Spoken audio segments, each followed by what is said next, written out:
And with all this rain coming our way this week, most southern Arizonans are very grateful for the extra moisture. But does it make a meaningful difference to our water supply?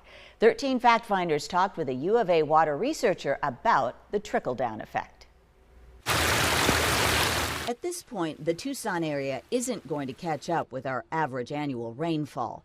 But when a storm soaks the ground, it's got to be great for groundwater, right?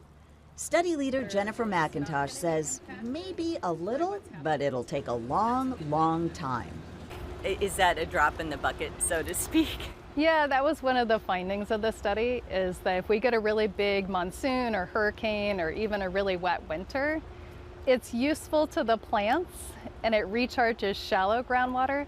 But because most of the groundwater in the Tucson Basin is thousands to tens of thousands of years old, it will not respond to that recent climate change for a very long time.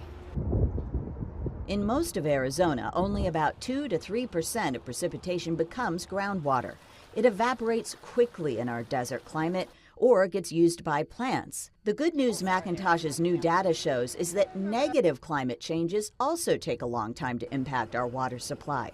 So it can get better if we use less water and supplement that welcome rain with treated effluent and other sources to replace what we draw out. McIntosh found humans far outweigh the impacts of drought, and occasional strong storms alone don't send levels soaring. But I'm here with Erin now, and it kind of begs the question, is there any way to catch up? Where are we now with this new moisture? Let me start by saying in this industry, I've learned never say never. Exactly. But it would be highly unlikely that we're actually going to make up what we need to, 6 weeks left of the year, something like that. So we normally at this point of the year would have received close to 9.5 inches worth of rain. We are now at 5 71/100ths of an inch.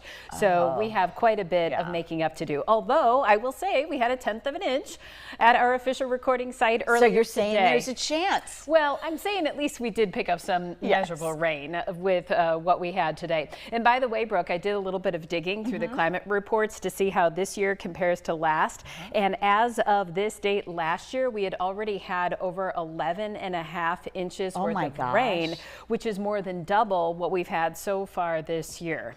Big difference there. Feast or famine sometimes for the desert. Unfortunately, we know that well. But we do also know we've got more rain on the way. Yes. So fingers crossed, we'll tack on to that total.